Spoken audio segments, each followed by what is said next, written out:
The following is part of Cornell Contemporary China Initiative Lecture Series under the Cornell East Asia program. The arguments and viewpoints of this talk belong solely to the speaker. We hope you enjoy. We're very happy today to have Professor Alex Wang with us.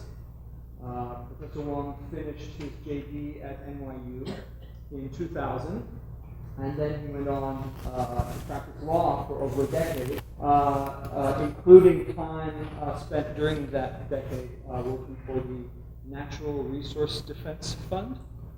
But then in 2013 joined the faculty of UCLA's law school, where he is now teaching. So please join me in welcoming Professor Alex Wang. Thanks so much for coming out today. As someone from Los Angeles, I was walking outside thinking, wow, this is really a terrible snow. I don't think anyone's going to come out. But I've learned from Robin that this doesn't even count as snow for you guys. So thank you for braving the weather anyway. To me, it seems like a big deal to come out in the cold for a talk. So what I'm going to talk to you about today, I'm going to tell you a little bit about the general environmental situation in China, and then I'm going to tell you about some research I'm working on right now that's still unpublished about the use of environmental information disclosure in China. So, as you just heard, I was a lawyer for 11 years before coming to academia. I spent about 7 of those years in Beijing on the ground. I helped to set up the office for NRDC in Beijing and lived through a really interesting period where there was very rapid economic growth after China's entry into the WTO. The Olympics came during that period. Pollution sort of reached crisis levels. China surpassed the U.S. in carbon emissions. So a lot of things happened in China in general and in the environment in particular that are noteworthy. And during that time, I basically worked on an environmental law reform project. So the 2 big issues I spent my time on were promoting public interest litigation, sort of the use of litigation to promote environmental advocacy, and then also the expansion of environmental information disclosure. I'll tell you more about that because it's really a sort of important bread and butter aspect of environmental advocacy in the US and much of the world. And so through that experience, I saw really fascinating things on the ground in terms of the openness of Chinese officials and Chinese citizens towards environmental protection and towards a diverse range of ideas of different law and policy ideas to solve very serious problems in China. But I also ran up constantly against sort of the tensions and the conflicts between sort of environmental policy and civic action and other prerogatives of the Chinese state for interest in social stability, concern about foreign incursion, and economic interests that were threatened by the costs of environmental regulation. So that's what I'll talk about today. So let's start a little bit with just some of the basics about what's going on in China. I think at this point, everyone sort of knows the basic story about China's environment. This was not the case 10 years ago, right? But in the last 10 years, there's been a tremendous amount of media about China's environment.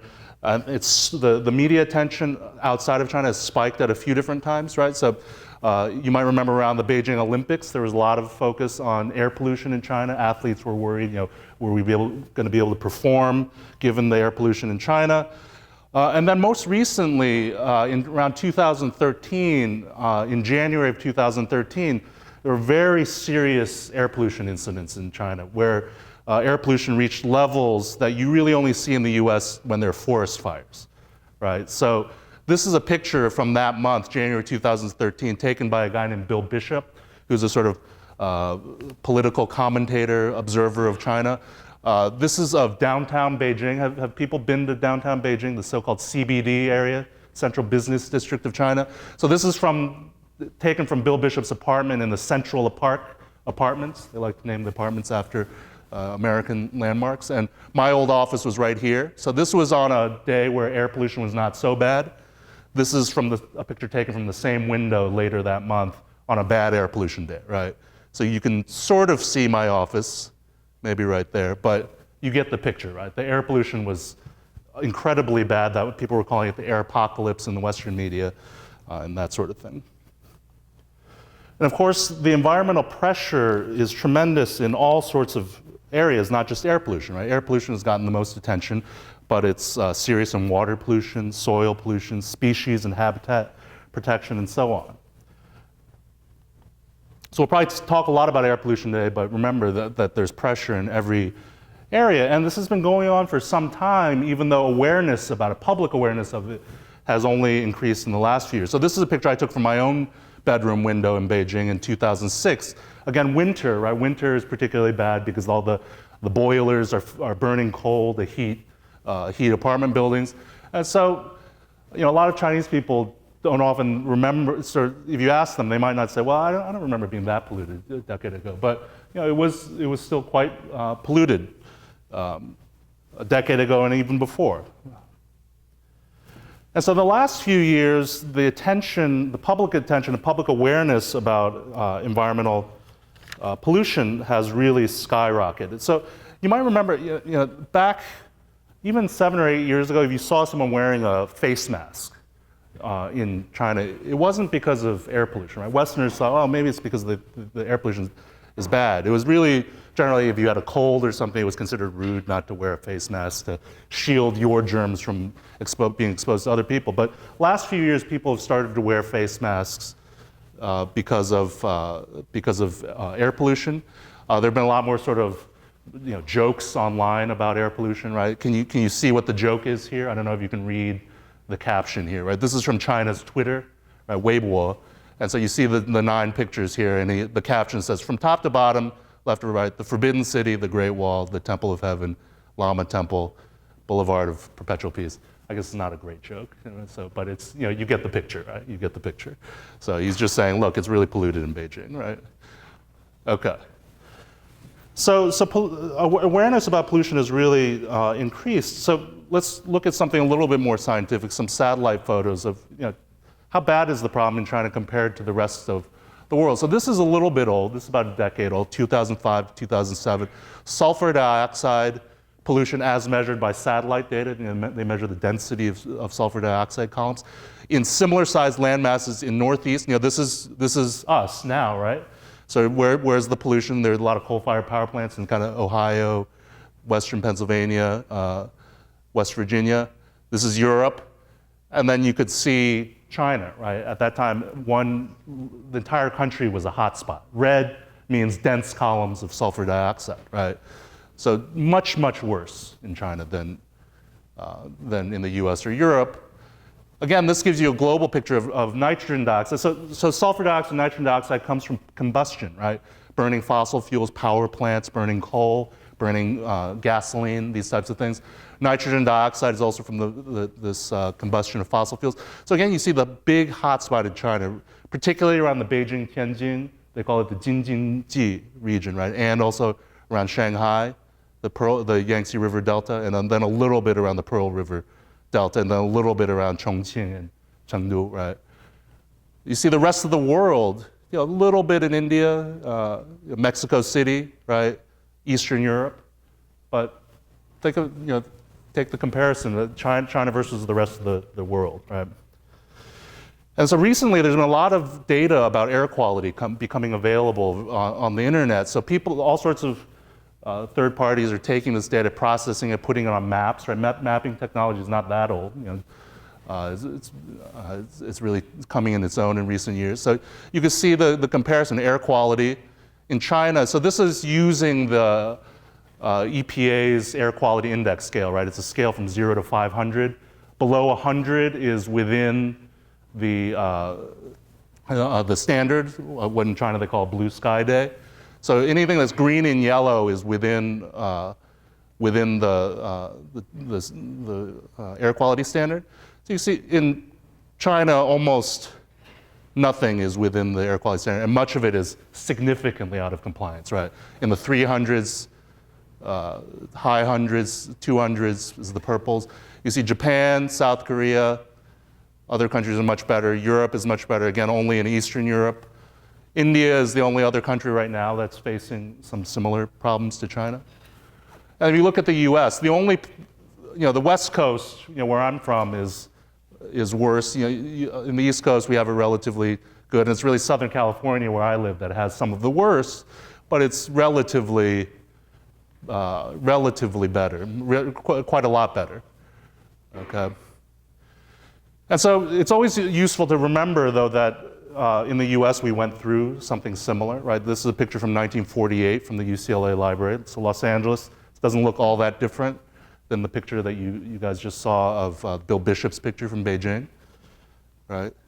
In New York, so you may or may not know in the 50s and 60s there were some bad inversions, they call it, where the pollution gets trapped because of the climate, and it caused, on several occasions, it caused 100, 200, 300 people to die from the air pollution. London, right? Famously in the early 50s in London, there was a so-called London fog that killed upwards of 4,000 people. Does anyone like soccer or football? I guess this is an Arsenal game from 1954. You can't really see the field here, right? So then we've seen significant improvements in all of these places. So in LA these days, you see that most of West LA is between 50 and 100, only sort of inland in this area around San Bernardino and is in the 100 to 150 zone. And this is really sort of among the worst in the US, right?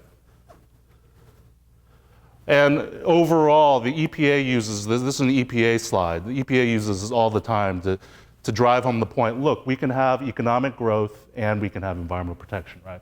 Countering the people that say, look, environmental protection comes at the cost of jobs and the economy. They say, look, from 1980 to 2012, we reduced pollution by 70%, while our GDP was growing, vehicle miles traveled, population, et cetera. Now, we also need to remember that some of this, while environmental regulation in the US was very important, part of that story of cleaning up the US, some of it was due to economic transformation within the US, right? Like, all of your computers were probably made in China, right?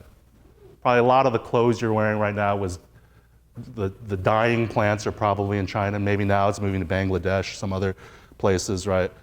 But all of that production creates pollution in China, right? So this is just a slide that illustrates that, just on carbon emissions, right? The sort of carbon emissions associated with trade, right? So China's carbon emissions, large parts of it are produced produced in the course of making products that are sold to the US, Europe, and Japan. Right, so some studies, there are a lot of studies on this, they're all over the map on the percentages. One of the more authoritative ones says something around a third of the emissions in China are for export, are associated with export. So it's just something to remember as we sort of look at the problem in China. But there's some signs that China is now starting to turn things around, which is really interesting. So one of the earlier articles I wrote looked at how in 2006, China sort of set these hard targets for energy efficiency and pollution reduction. And so really I view it as about 10 years ago, the system from the center started to try to implement some policies to do environmental protection in a more serious way, in narrow ways, right? Energy efficiency, sulfur dioxide. In recent years, they've expanded that, added more targets, added more pollutants, added a carbon intensity target. So some of that, it may be that some of those policies are beginning to work. So this is satellite data. There's a lot of concern, as we'll talk about later, about data quality and data falsification. But this is satellite data, right? So it's at least more reliable. It's a sort of an objective view from outer space. You see that in 2005 to 2007, 2005 to 2011, things got worse, right? So you may have been, I don't know if you can see that. So around this area, this zone gets bigger, right? So that was a period of intense coal-fired power plant growth. Even Sarah Palin mentioned China's coal-fired power plant building pace in one of the debates back when she was running for office. And so that accounted for this sort of worsening of pollution. But then in the last 5 years, we've seen some reduction, right? So you see it really around here, the Chongqing, Chengdu area, and then in the central area around Shanghai, around Beijing. It's still bad, right? But it's gotten a little bit better. In the meantime, India has gotten quite a bit worse, right? If you could see it from 2005 to 2011. And this is a slide that the blue shows decreases in particulate pollution. So you see that most of China has shown decrease over the last 10 years, and then India has been increasing. So this may be because there's been economic slowdown, but also the current policy in China is about economic transformation, moving away from heavy industry, moving towards lower polluting, lower energy using economic output. So those policies may be having an effect. I think more study is needed on that. And you see that the average sort of exposure that people are having, the green line is China, red line is India, this blue line is EU, and the line at the bottom is the United States. So the average exposure of citizens to pollution in China has gone down, even as India's has gone up. And so China's no longer the worst in the world now, it looks like, according to this study at least. Okay, so that's just a little bit about the basic pollution situation in China. Now I want to move to some specific research I'm doing now about environmental information disclosure. And I teach at a law school. I'm interested in the impact of law on environmental protection and about the ability of law to sort of affect the way people live on the ground in China. So this is what I'm going to tell you a little bit about. So let me ask you a question first. So how many of you know what a freedom of information regulation is? Has anyone studied that? Most of you are undergraduates, right? Does anyone know what the FOIA law is?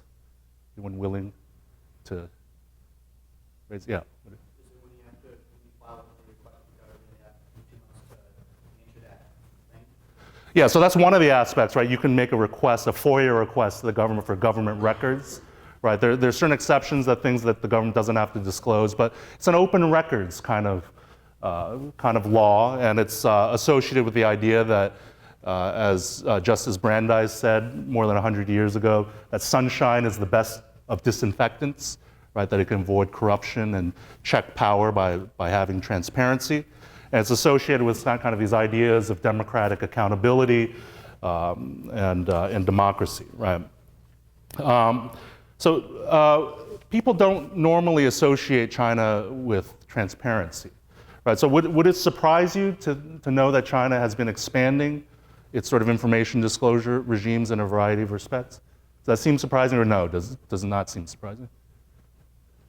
Head nods. A little bit surprising? Okay, I'll assume that means that you're a little bit surprised by that. So what has actually happened in the last few years is that China has begun to adopt a range of information disclosure or transparency measures. And I want to tell you a little bit about that, the research I'm doing about that. And I want to talk about mainly 3 questions related to that. So one is, why do we think Chinese leaders are interested in information disclosure? Second, what are the social effects of that information disclosure? How do different state and society actors react to that disclosure of information? And then third, what are the implications of that for our understanding of Chinese governance and the likely success of environmental protection in China? And one caution here is that this research is really based on my experience over the last 10 years.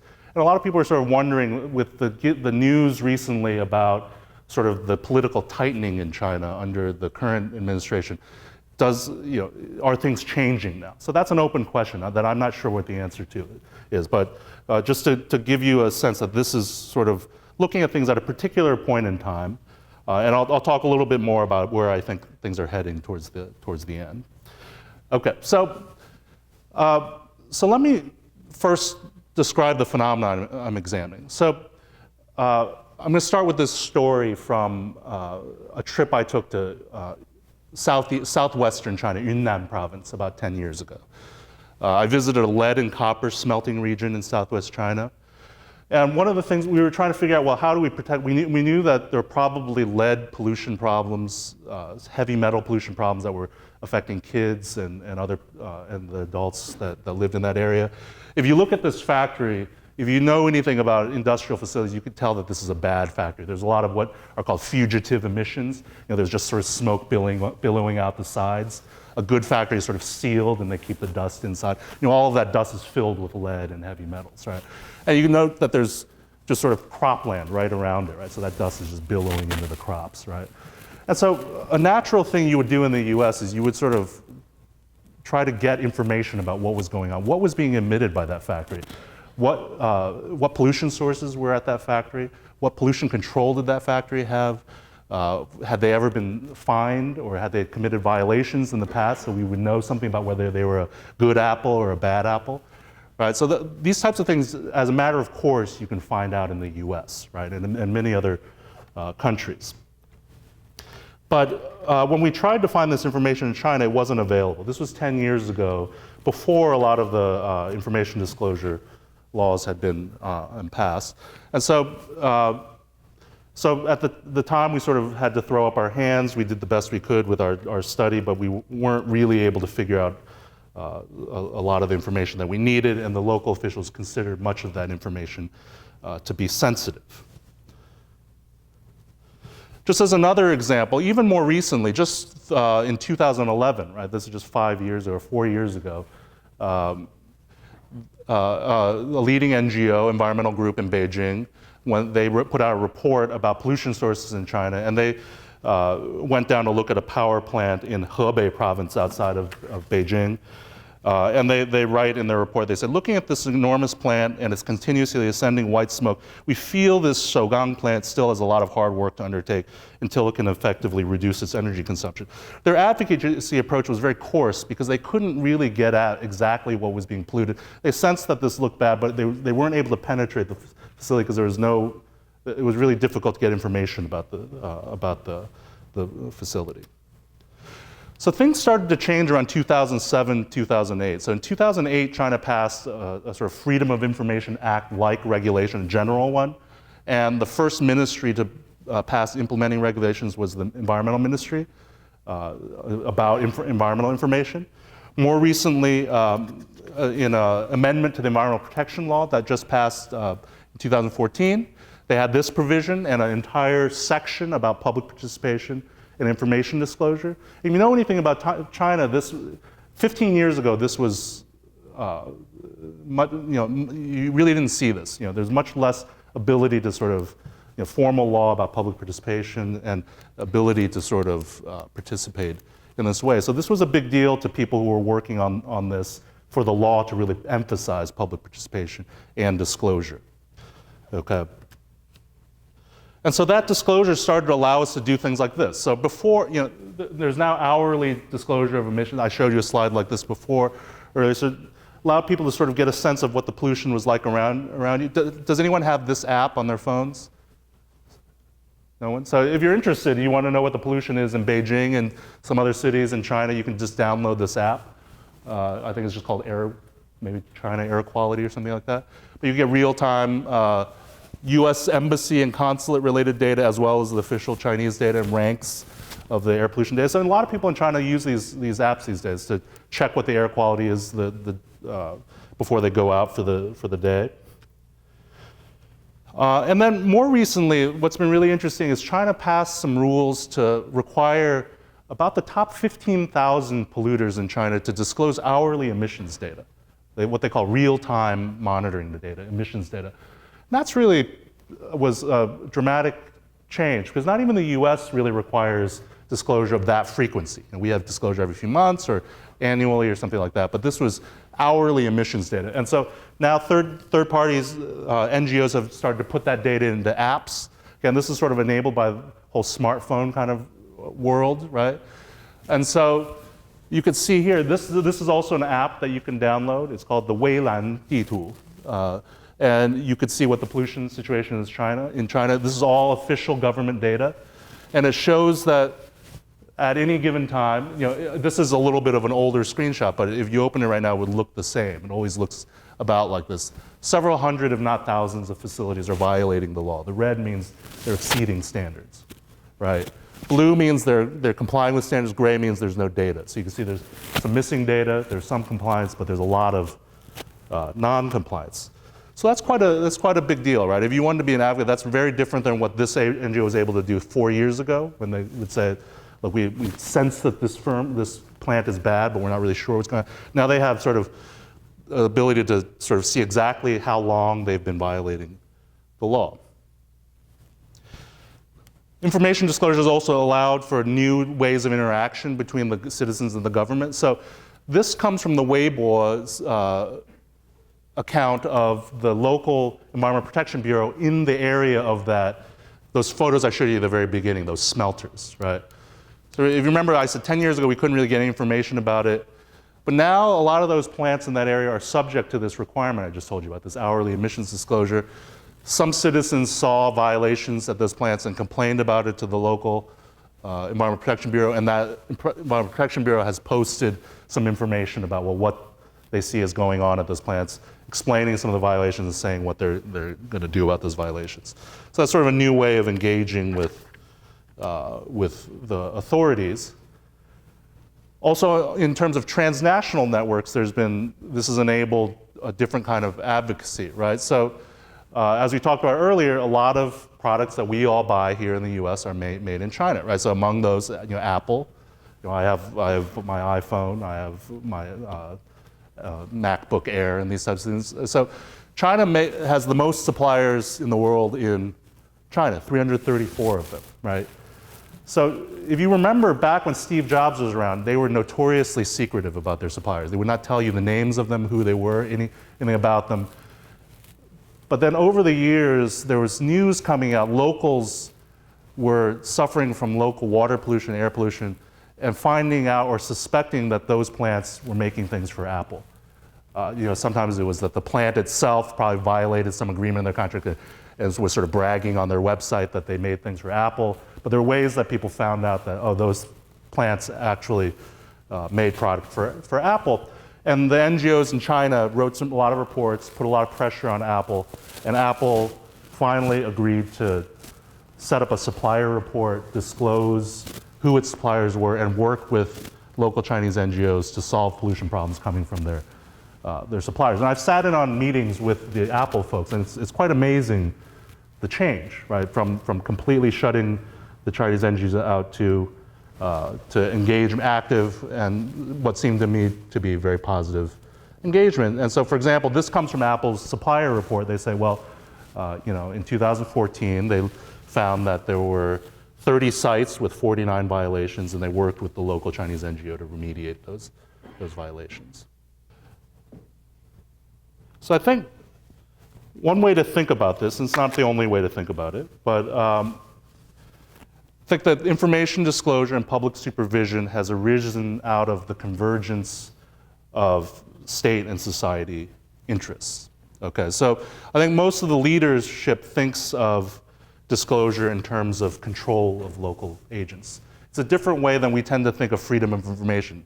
The rhetoric about freedom of information in the US is very much about bottom-up democratic accountability, but I think the leadership in China tends to think of it more in terms of a sort of principal agent, kind of bureaucratic sort of control kind of sort of framework, where information asymmetry or the lack of information about local actors limits your ability to have control. So we all know that China is a notoriously fragmented system, both horizontally and vertically, and you could see that information disclosure is one way to limit that fragmentation, right? So before you maybe didn't care so much about pollution, but these days you care more about what local governments are doing to enforce against local polluters. So you want more information about that to be disclosed so you can have a greater ability to control those actors if you like. The way a lot of the citizens and the NGOs talk about it is a different sort of rhetoric. It's about the sort of right to information, right? So about the, you talk about it in terms that are more consistent with maybe what we're familiar with in the States, okay? And so those two different views converge in this area of information disclosure and public supervision. So you sort of have the state and society on the same page about environmental protection and information disclosure, but the sort of rhetoric is, I think, meaningfully different. A sort of control rhetoric versus a sort of bottom-up rhetoric are meaningfully different. And I think that mix of different ideas in the Chinese system is an interesting one that the law has introduced. Now, what does this allow people to do now that there's been this convergence?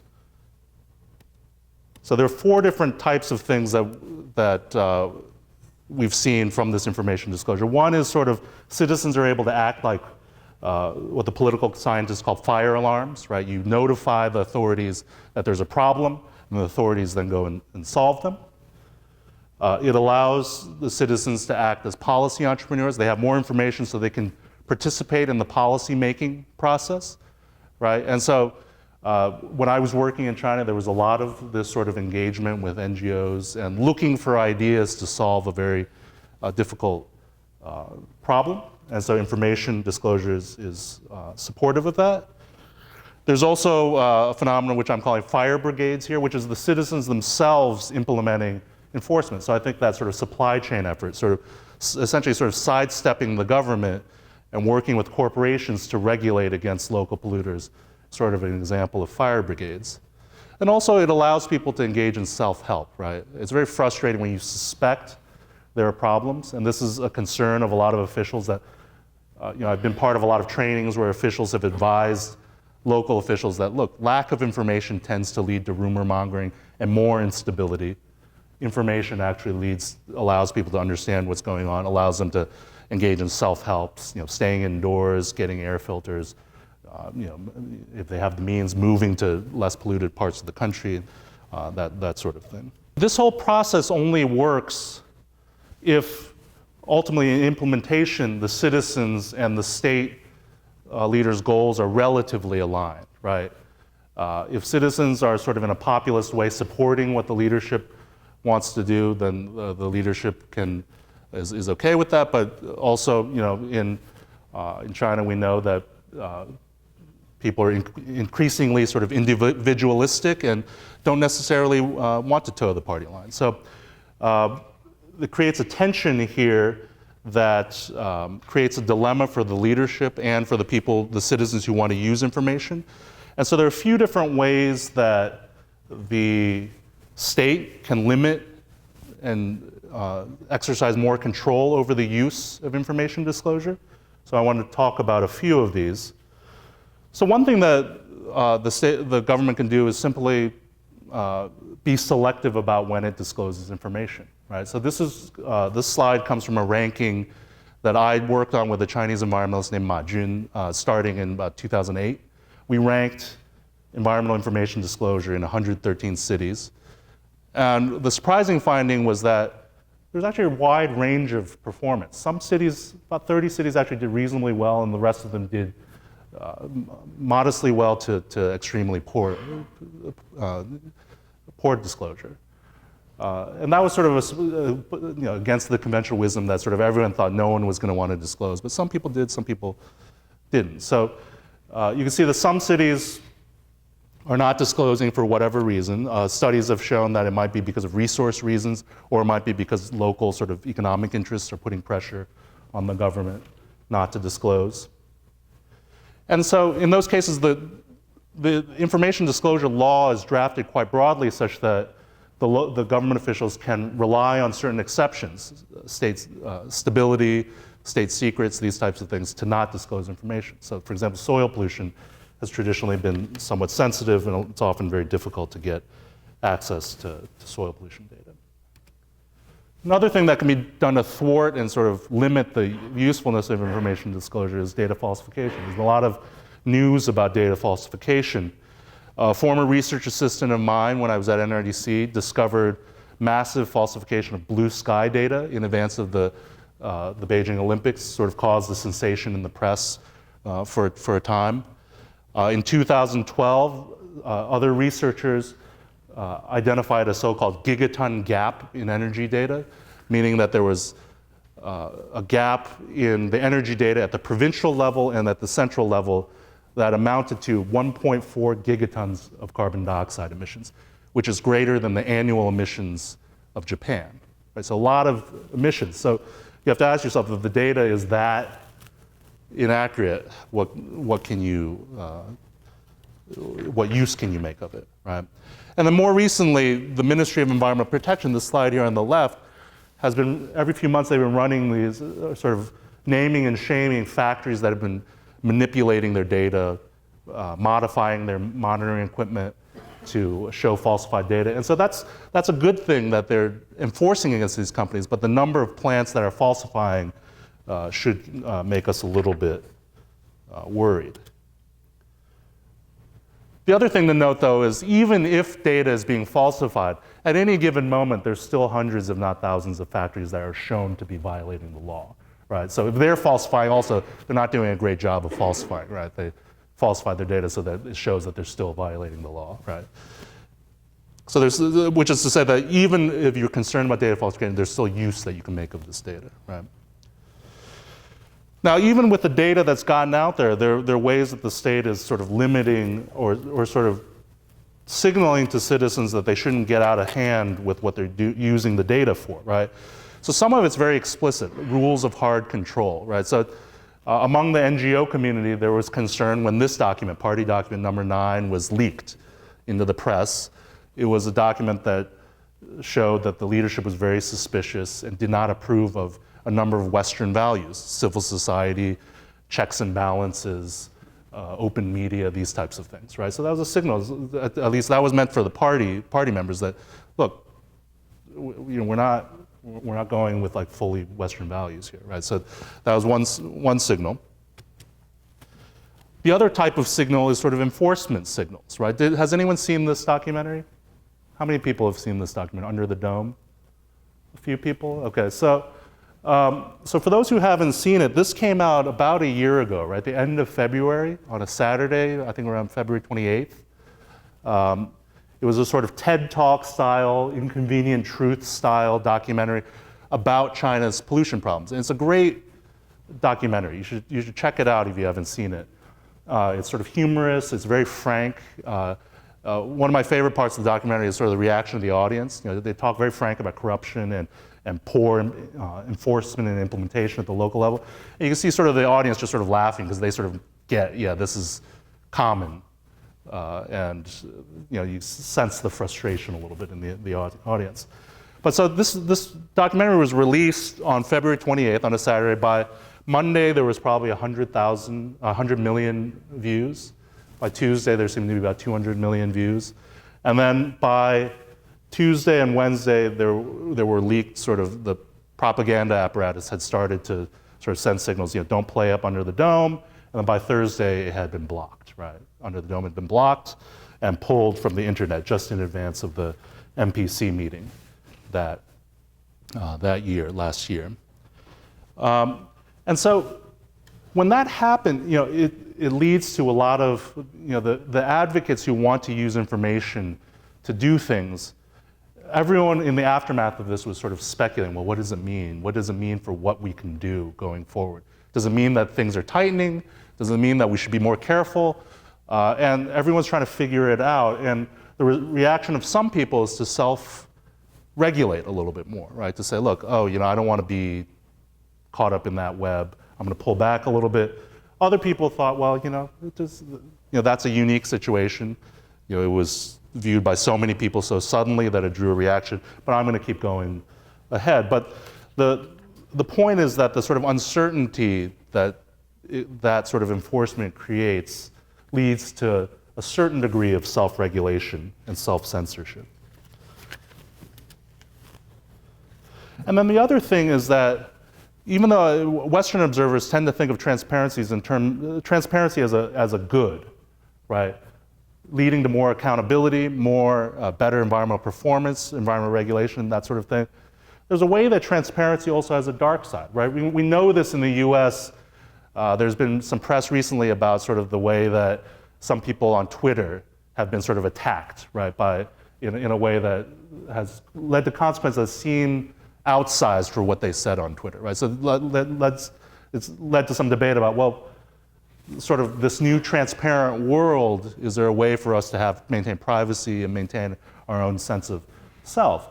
And you could see that in the Chinese system, at least there are a few ways in which transparency is being used as a way to exercise control in ways that at least Western observers would feel uncomfortable with, right? So one example is there's a foreign NGO law draft that's out right now. And a big part of the mechanism there is disclosure, right? Disclose who you're working with, who you're funded by. And, you know, of course, this kind of law can be quite innocuous, but it's certainly not viewed that way by all the foreign NGOs working in China. It's viewed as an effort to chill certain types of behavior, and it's already having that effect, even that as this draft is out and it hasn't been passed. Other form of transparency is these essentially perp walks, right? These self-confessions on TV. That's a form of transparency. We talk about naming and shaming for regulatory purposes. This is sort of naming and shaming for a certain type of regulatory purpose, right? A security-related regulatory purpose, and we might want to debate what we think of that approach to the use of transparency. Okay, so this is the last slide, and I'd love to take some questions from you all. So what's the takeaway from all this? I think what interested me about this is that, again, this is sort of a tool that people often associate as a tool of democratic accountability. And because of this sort of convergence of interests between leadership and citizens, it's getting broad play within the Chinese system. The other thing that this emphasizes is that whereas sort of a lot of the news we get at China is about social control and crackdowns and this sort of thing, this shows a side of China that's focused on performance, right? Trying to solve a serious problem with environmental pollution, using tools that are transplanted from the West, but changing them in ways that are particular to the Chinese system. But then, even as the state is trying to deal with environmental risks and the problems that creates, it's also worried about security risks from social stability, collective action, that sort of thing. And that is always creating pressure on the sort of use of transparency as a sort of regulatory tool. And I would be worried that it limits the effectiveness of that tool for driving environmental performance if state regulators worry too much about the security aspect and sort of tamp down on the ability of citizens to use information freely for environmental advocacy. And so among sort of activists on the ground, people that I talk to are still going about their business, doing the things they've always done. But in the last few years, the sort of climate seems to be one of political tightening. People are worried that they're more at risk of crossing lines that they shouldn't be crossing. And so these sorts of tensions render the prospects for environmental regulation uncertain, and they may limit the sort of very hoped-for impacts of these disclosure tools that the state is trying to implement. Okay, so I'll end there. Hopefully we'll get some clean air. Mark Zuckerberg was running in Beijing the other day, and there's been some discussion about the air pollution there, so I thought I'd end with that picture. Okay, so I'd love to hear some questions and have some discussion.